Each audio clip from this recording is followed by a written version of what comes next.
உனக்கு வராது, உன் வாழ்க்கையிலே அந்த வெற்றியை பார்க்க முடியாது என்று எத்தனை பேர் சொன்னாலும் உங்களை தட்டி கொடுப்பதற்காய் கர்த்தருடைய வார்த்தை வருகிறது. இந்த ஜெபத்தில் இருக்கிற சிலரை கர்த்தர் திரும்பி பார்க்கிறார். பார்த்து கலங்கி கொண்டிருக்கிற மகளை பார்த்து சொல்லுகிறார், பயப்படாதே, விசுவாசம் உள்ளவளாயிரு, உன் பிள்ளை பிழைக்கும், உன் பிள்ளையை கர்த்தர் வாழ வைப்பார், உன் எதிர்காலத்தை கர்த்தர் வாழ வைப்பார்.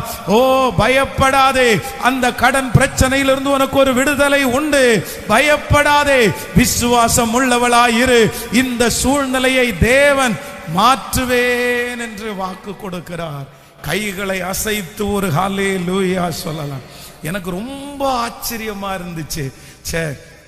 ஆண்டவர் இந்த எவீருவை பார்த்து பயப்படாதேன்னு சொல்லும் போது இந்த எவீரினுடைய சூழ்நிலை எப்படி இருந்துச்சு அப்படின்னா, தன்னுடைய கொஞ்ச நம்பிக்கையும் அப்படியே அழிஞ்சிருச்சு.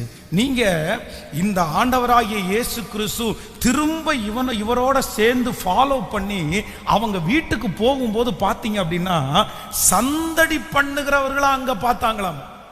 சந்தடி பண்ணுகிறவர்களையும் அதான் மோளா அடிக்கிறவங்களையும் அந்த சாவுக்கு பாட்டு பாடுவாங்க பாருங்க, அவங்க எல்லாருமே வீட்டில் இருந்ததுனால ஆண்டவருக்கு ரொம்ப கோபம் வந்துச்சாம்.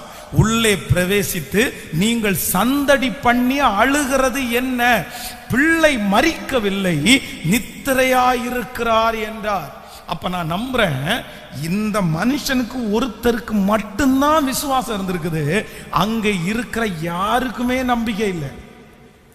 அவங்க எல்லாருமே அந்த பிள்ளைய என்ன பார்த்துட்டு இருந்தாங்கன்னா, இந்த பிள்ளைக்கு வந்திருக்கிற வியாதி மரணத்திற்கு ஏதுவான வியாதி, இந்த வியாதிப்பட்டவன் இன்னவன் செத்துட்டான், இந்த வியாதிப்பட்ட இந்த மனுஷன் உயிரோட இல்லை, இந்த வியாதி 2 மணி நேரம் தான் உயிரோட இருக்கும், பாருங்க இன்னும் சில மணி நேரத்துக்குள்ள செத்து போகுது, இதனுடைய சிம்டம்ஸ் எல்லாம் தெரியுது.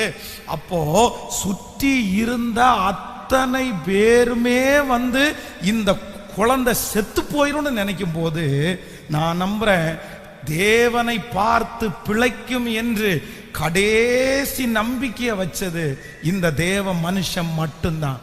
இந்த ஜெபத்துல பலர் அப்படிதான் இருக்கிறீர்கள். நீங்க இன்னும் நம்பிக்கை வச்சிருக்கிறீங்க, நீங்க இன்னும் விசுவாசம் வச்சிருக்கிறீங்க, நீங்க இன்னும் தேவனை பயங்கரமாய் நம்புகிறீர்கள். இல்ல கர்த்தர் செய்வாரு பாஸ்டர், உங்களை பார்த்து சொல்றவங்களை பார்த்து சொல்றீங்க, இல்ல ஆண்டவர் என்ன கைவிட்டு விடுவாரா, என்ன மறந்துடுவாரா, நான் அவ்வளவு